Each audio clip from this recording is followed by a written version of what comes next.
Well, good morning. Welcome to WyoToday Sports Live on KDNO 101.7 and also WyoToday's Facebook and YouTube pages. Here, I'm Baylor Beers, joined by my dad, Cody Beers.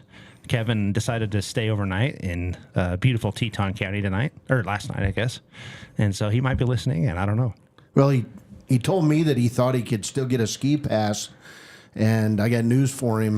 There's no snow, so he might have seen some elk, maybe a wolf, maybe some moose, something like that. But Kevin, sorry, man, no skiing in Jackson. I'm guessing he's watching ESPN and still laying in his underwear. Yeah, he's probably a little upset last night. His Dallas Stars, of course, fall in Game 6 to the Minnesota Wild. Dallas Stars are eliminated from the playoffs. Bummer for him. I'm sure it tore him up really bad, and that's why he ended up staying in Jackson, of course. But moving on to some local sports, you have some scores for us? Well, started on Tuesday, the Shoshone Quad high school track and field meet play. Thermopolis, Shoshone, Riverton, and Wind River were in the game, and it was the Thermopolis girls and Thermopolis boys with outstanding athletes that we saw during basketball season running away from the field. It was Thermopolis girls scoring 162.5 points, beat Shoshone, the second-place team, with 105. And on the boys' side, it was Thermopolis with 250 points, and they bested Riverton, who finished second with 114. So Thermopolis with the big wins at the Shoshone Quad high school meet. Friday, which is today, of course, duh. The Roy Peck Invitationals today in high school track and field. All Fremont County teams will be in attendance, except there will be two additional teams. Worland and Ten Sleep will be there today at Riverton High School. So if you want to see some excellent track and field action, go up to Riverton High School and watch the Roy Peck Invitational. It's been around since I've been a Riverton guy. Back in the day in the 80s, and of course the Invitational named after the famous state legislator and newspaper publisher Roy Peck. So there's a group of Lander athletes that are going down today to the BYU Invitational in Provo. Not sure what that's about, but I'm sure they're going to face some stiff competition down in Provo, Utah today. In high school soccer, it all started on Tuesday. The Powell girls beat Lander 2-1.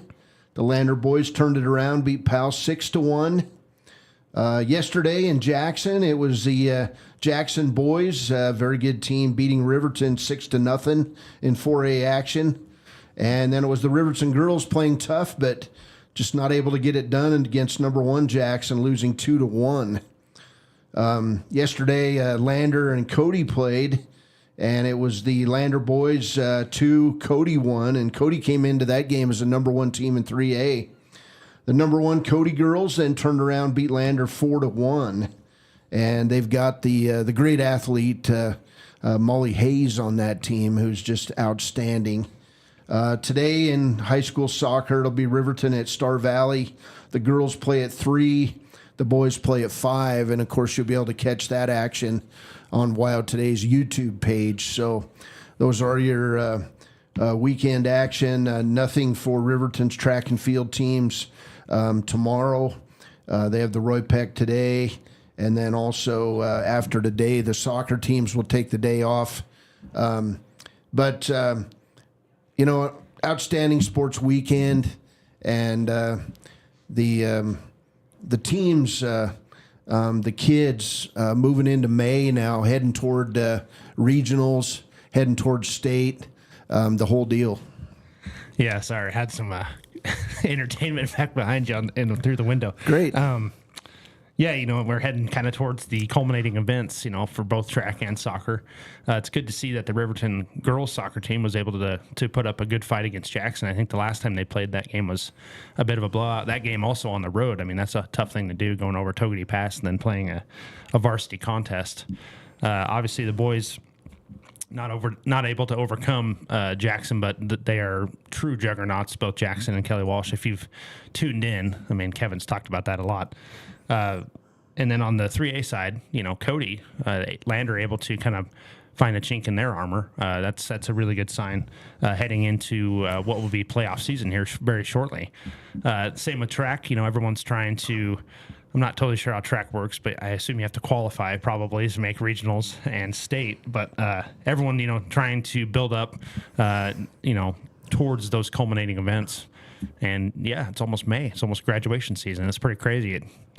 Not having a winter hasn't really helped the timeline of things. Sure hasn't, but best times and best throws are track and field. And, we've seen some school records go down this year. Caden Liebrecht from Riverton with a school record in the shot put. And then Lander's runner, and I can't think of her, but she set school records in the 1,600 and 3,200 runs, two events that neither you or I would have ever run, but Lander puts out some great runners over there, and so outstanding stuff. And you're just trying to get better. You're trying to stay healthy this time of the spring because of the regional track meets and state track meets coming on, and then regional soccer and state soccer. You want to go into those events being 100%. Yeah, it's also a testament to the coaching. They want to build a workout program that you peak right before the state tournament. And that's when your best times are going to happen, is at the state track meet. So obviously, the coach is working hard on that. Also, the athletes. It's kind of a fun season because you get to see the athletes who maybe play more team sports like football. Obviously, wrestling's individual, but you kind of get to see them shine with a kind of a different form of a sport. So always fun to watch a state track meet and see those results come in. More signings this week in high school. Bo Anderson from Riverton has signed a baseball scholarship to go to Western Nebraska and Scotts Bluff. And Parlane Ferris tomorrow morning at 11 o'clock will sign his paperwork, and he's going to head to Rocky Mountain College in Billings to play basketball next year. Of course, Parlane's season cut short with a knee injury and then knee surgery, but he'll do well up there at Rocky Mountain. Still a lot of people waiting around to see what's going to happen with Cordell Spoonhunter of Wyoming Indian and where he might go. He's been offered by Eastern Wyoming College in Torrington, the same school where his dad played, Slade Spoonhunter, very good player, about 10 years ago, but, longer than 10, but about 20 years ago. But that dates me a little bit when I start saying, well, it's only been a few years when it's actually been 20. But anyway, Cordell looking at some other schools too, but so it's interesting to see where these kids will end up. Taya Dixie signed; she'll be going to play college basketball out in California, and we wish her the best. I know that's one of her life goals, is to move on and play college basketball. Riverton had a wrestler this week that signed a scholarship to go on and wrestle in college wrestling, and so we wish him the best. I don't have his name right here. I did post that on WyoToday earlier this week. But, we wish all the athletes best of luck who are able to move on and, take their talents to the college level. It's a whole different type of sporting event when you get up into the college ranks. It becomes more of a job. And you've got to wait your time and prove yourself again after you've proved it at every level to that point. Yeah, it's no matter which college you go play for. It shows that you're the top 5% of athletes, because there's just so many athletes in the United States, and obviously from foreign countries that come to the United States to play college athletics. So the ability to move on to the next level and play a college sport, I think it's a testament to how good of an athlete you are. Obviously, Bo Anderson, I think he was a lefty, right? He is a lefty, I think. I'm not totally sure, Bo Anderson, but I remember him from last year. I umpired a couple games. He was always a solid player. I think he's a catcher. I think he's right-handed, but regardless, solid player. Good, I remember good player, a couple games that I umpired last year. And then Parlane Ferris, like you said, his season cut short. I'm glad to see that colleges were able to still get a good look at him to try and sign him. I thought his season, the beginning of the season, was probably his best ever that he's had in his career.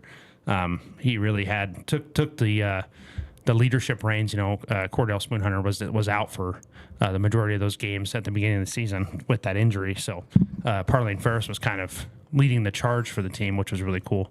So glad to see him moving on to the next level. Well, and another player that ended up being our county boys basketball player of the year, Hyanito Monroe Black, talked to Craig Ferris last week and said, as Hyanito decided if he wants to play or not. And right now he wants to go to the University of Wyoming and study wildlife management and possibly become a future game warden. So he's a heck of a fisherman. I've been seeing some of the fish that Hyanito's been catching in his spare time, and he likes to fish. He's good at it too. Yeah, that's cool. I want to give a shout out to, I'm probably going to butcher this name, but I apologize, Jace Auerbach. He was the wrestler who signed to wrestle at Neosho Community College. So pretty cool. All right. So congratulations to him and all the athletes. A lot of athletes. Very few will go on and do college sports, but for a lot of others, this time of year in their senior year, it's kind of a bittersweet feeling because it's all over. And the thing that most athletes need to realize is that it's just beginning. Life is going to take a hold of you, and you've got dreams and aspirations, and whether you go to college or not, there's a lot of great skills and great vocations out there where you don't need to go to college too. So whatever you're planning to do, best of luck. A lot of people walking across the stage this month, graduation. A lot of people will be celebrating. I know my family was celebrating when I walked across the stage because, it was a task to get me there. But no, it's an exciting time for young people because it's really about the real world, and there's going to be heartaches and heartburn and the whole deal coming ahead, but hard work will get you where you want to be. Yeah, absolutely. That's good message for those young kids out there. Moving on, I think this last weekend we obviously had the UW spring game. It seemed like the offense put on quite a show. It was kind of a weird format, or different format. Usually it's the one offense teams up with the one defense, or the two defense, excuse me, and they still have an offense on both sides. But this time it was offense versus defense. The defense was given 21 points, and then the offense obviously had to beat them in a certain amount of time or plays. I don't know how they did that. But the offense, I believe, beat them 35-21. And you know how good Wyoming's defense is, folks. Yeah, they actually, the Cowboys, the defense made a couple stops, and then the offense got going under transfer quarterback Tyler Hughes. That's a name that people are going to become familiar with. He's an exciting dual-threat quarterback. Played at William and Mary in the FCS, but he's the real deal. He can throw, he can run. He hit one receiver with a 47-yard, actually one of my favorite Wyoming names of all time. And, if Kevin's listening, he might even giggle at this when he, wakes up. But Jackson Holman.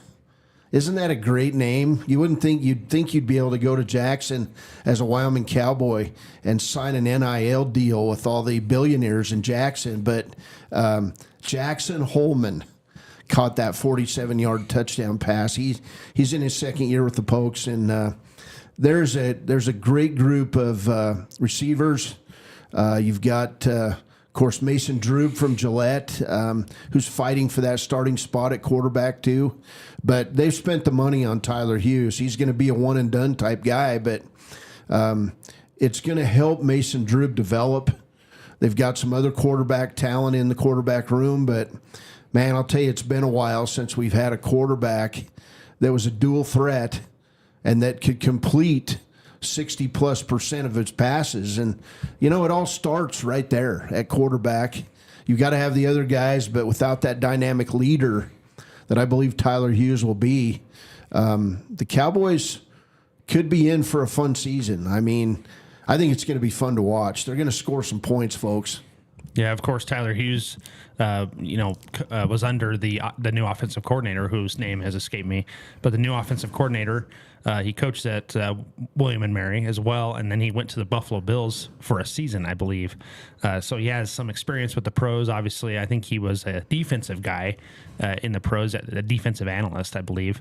But and I think a lot of people probably wonder why they signed an offensive coordinator that was a defensive analyst. But when you're working on defensive strategy, it just makes your offensive strategy even better because you understand what the defense is going to do in response to any play that you might throw at them. So really exciting. Obviously, Tyler Hughes and that offensive coordinator have really meshed well at William and Mary, and then to finish off it must be a senior season this year.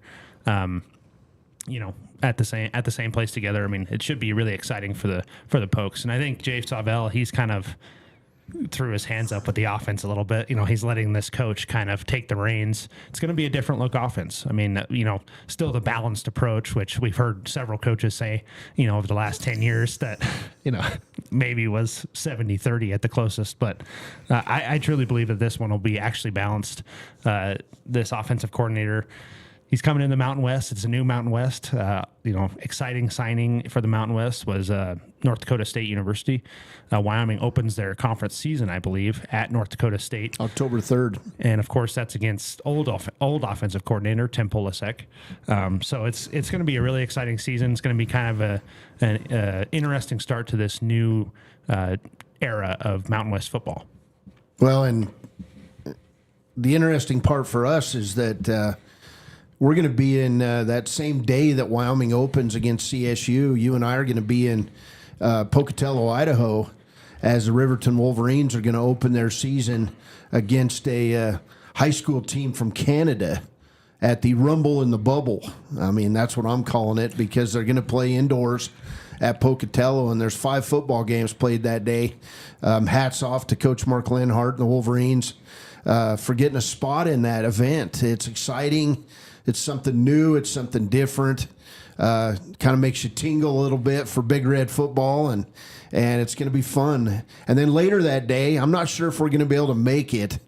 We're going to try maybe, but Wyoming's going to open its football season. We don't have a time yet, but they're going to play at CSU in the Border War, which CSU is one of the pack stabbers, joined the new whatever conference is out on they play like on the beaches in Oregon, but this new conference took CSU, but to CSU's credit, they signed with Wyoming. They're going to play, I believe, 8 times in the next 9 years, and that'll be good to keep that rivalry going, especially when the dreaded arch rival's 60 miles away.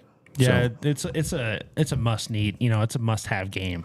For the Wyoming and CSU schedules. I think, I that's some of my best memories from Laramie and also Fort Collins are those border war games. So you got to have those scheduled. This one obviously is the season opener. I think the next 7 afterward are maybe the 3rd or 4th non-conference game. So this one's going to be kind of weird. It also results in all the practices being closed because your enemy that you start the season with is 60 miles away. Like you said, all the practices are closed to the public when usually Jay Savell opened them to the public. So hopefully next season that'll change, maybe with it being not the first game. But it's going to definitely be an interesting football season, a lot different. I'm really scared that North Dakota State's just going to come in and take Boise State's place, but I think getting North Dakota State in the Mountain West versus whatever the Pac-12 is now, the Pac-7, I think there's only 7 teams signed right now. I think that was a huge get for the Mountain West. Oh, huge. And from a local perspective, Rick and Josephine Gilpatrick have a grandson who's a redshirt freshman tight end for North Dakota State. So his last name is Vogel, and that's their Rick's daughter, Jan. Her son is a redshirt freshman tight end at North Dakota State. So that adds a little local flavor to that. I've been personally excited about the start of the Major League Baseball season. I got to attend a couple Diamondbacks games in April when spring break was happening, went down to Phoenix. But I've been watching the Rockies, Baylor, and there's a bunch of young guns playing for the Rockies that have got some talent, and they've got a new coach that came up through the Rockies coaching system, and this team with some improved pitching, they went out and got some young, talented pitchers. It'll be interesting to see if they're still on the roster at game 162, but so far so good. The Rockies have been playing well at home and on the road. They just swept the Mets. They opened against the Reds, beat them 13-2 the other night. They did lose last night. You pointed that out to me this morning, but you know what? They're exciting. They're fun to watch. Mickey Moniak, the former number 1 pick in the Major League Draft, is hitting home runs. My favorite story about Mickey Moniak, if you don't know who he is, plays outfield for the Rockies. But when the Rockies win, when he shakes hands at the pitcher's mound after the game, his hat is on backwards, and running in, he untucks his shirt. It's his thing. And so it looks like he just came off the bench sleeping for 3 hours, but he might have hit a home run and made a great play in left or right field. But anyway, this Rockies team, they're exciting and they're fun. They're young. Don't know that they'll win 60 games, but it's been a great start to the Major League season. Yeah, I mean, they're at least worthwhile to watch, I should say now. I mean, I wish them success with this new coach, with the new front office. I hope that he's able to make some changes that need to happen. Obviously, the ownership there maybe is not as conducive to winning because there's fans in the stands no matter what happens. But another big news out of there is that the Walton family, they bought a 49% share of the Rockies this year, which is really exciting because obviously that family taking care of the Denver Broncos, they're doing anything they can to get the Broncos into the Super Bowl.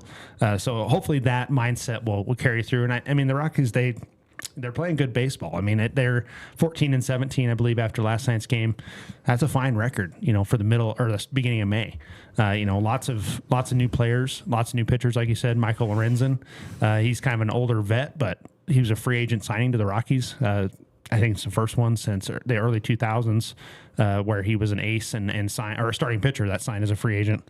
So really exciting there. Yeah, I think, I've actually started to tune in myself on the radio, which I haven't done in several years. You can listen to those Rockies games on 99.1 KWYW, and that's a tip of the hat to folks here at the network to put those Rockies games on so that when I'm doing my WYDOT traveling, I have something to listen to on the afternoons and evenings when I'm coming home. But again, you can tune into those Rockies games on 99.1 KWYW, and you got a lot of things happening right now. You got the NBA playoffs. I don't know if did the Nuggets win last night? They did not. They are eliminated They're now. done. Yeah. They're done. It was a great game, and then the curse of the easy chair got me, and I missed the second half of that game. Woke up at 11:30. And then hockey-wise, the Avs, they're going to have to come. Hopefully they're having some spirited practices because they've been sitting around and waiting for an opponent for a while. The Colorado Avalanche looking like the dominant team right now in the NHL. Yeah, certainly. They swept the Kings there in the first round. Everyone thought maybe it'd go to 5 games, went to 4 games. No big deal there. Took care of business in the last game. But yeah, I kind of wonder how that works in hockey because it is an interesting playoff. It's such a long playoffs that, the Avs now have been sitting at home for, I think, probably 10 days. I mean, they've been waiting for the next opponent now with the Minnesota Wild defeating the Dallas Stars. That'll be their next opponent here. I would imagine that series will probably start next week, probably Monday or Tuesday, I would guess. So it'll be exciting to see the Avs get back in it. Obviously, Avs President Trophy winners, so they will start that series at home just like any other series as long as they stay in the playoffs. So, exciting time for the Colorado Avalanche. Their team is looking fantastic. Did want to give a shout out this morning to the first family of Riverton football, the Watsons. Dean and Darlene Watson were stalwarts at the Riverton Junior Football League fields for years. Darlene is facing what we'll all face at some point, the end of her life, and she's in hospice, and the family needs a few thoughts and prayers this morning, and so we offer those, and we wish the best to the Watson clan, just the first family of Riverton football. Yeah, absolutely. They've been such influential members of the community when it comes to youth sports and specifically youth football, obviously with RJFL. So, yeah, definitely thoughts and prayers with them. We did have a question come in from Kevin Simpson. Does Riverton have to play Canadian football rules when they play Canada? I would imagine probably not. The Canadian team has to play American rules coming down here. So that's a great question. I asked Lenhart if Riverton was going to have to adapt its game, and he said, well, that we are, because this is the best team in a town of 100,000 people. So we're going to have to play really good football to be in this one. And, it's a challenge. It's something he relishes, the head coach for Riverton. Did want to give another shout out to Blake and Jordan Christensen making the move up from Green River. Blake's going to be part of the football program. Jordan's going to be the new volleyball coach for Riverton. And we're excited about that possibility, because that brings Lenhart another tool in his toolbox of coaches. And that's going to be exciting. Riverton is going to be a very good football team this fall. It remains to be seen what the rest of Class 3A football will be, but that Cody and Star Valley are going to be there waiting for Riverton. Riverton will play Cody in its preseason schedule. They will not play Star Valley. They had to drop the Green River game to play in the Rumble in the Bubble, so in Pocatello. So exciting stuff, and a lot of things to look forward to if you're a Riverton, Fremont County sports fan. Just so you know, that series officially called the Rocky Mountain Rumble in Pocatello, but I do like the Rumble in the Bubble. I like it. Yeah, I like it. Let's see. I was going to bring something up. Now I can't remember. Any other thoughts? Well, I mean, we all watched the NFL draft this past week, and it was an interesting strategy taken by the Denver Broncos. A lot of other teams took the strategy you would expect. You had an off year like the Kansas City Chiefs. You trade up and get the best cornerback in the draft, or you trade around and get a quarterback, or you take a chance on a player. Nope, the Broncos sat back. Their first pick was in the third round, and then they traded back again, got more picks, and they're being hailed as maybe a game changer in the draft world. It'll be interesting to see what happens to these 7 draft picks that the Broncos picked from the 3rd to the 7th round, when they had the final 2 picks of the draft, including Mr. Irrelevant. Turns out that this guy, a linebacker out of Buffalo, was an absolute beast and had set tackling records. And you see highlights of the guy, and he's everywhere. He's a little bit undersized, but that's the kind of underdog story that we all root for out there. Who is Mr. Irrelevant? Do they end up being the player? Right. Do they end up being a player, Right. Of course, famously, Brock Purdy, the quarterback for the 49ers, he was a Mr. Irrelevant pick. In his rookie season, he came in and obviously won the starting job in his first year. So, yeah, it's cool to see those underdog stories. A lot of those picks that the Broncos had in the top 100 picks, according to some analysts. So, coming in the 3rd round, I would think there'd be a lot of pieces that aren't there, but it seems like the Broncos were able to maybe make some moves and get some actual impactful players. So we'll see how that goes. The one thing I was going to say with Coach Christensen coming from Green River, it's good strategically for Riverton, because that's one less coach that knows what Lenhart's going to do that you have to play against. So that's true. Yeah, hadn't really thought of that, but again, Roy Peck Invitational Track and Field today up at Riverton High School. Riverton playing at Star Valley in soccer at 3 and 5 today.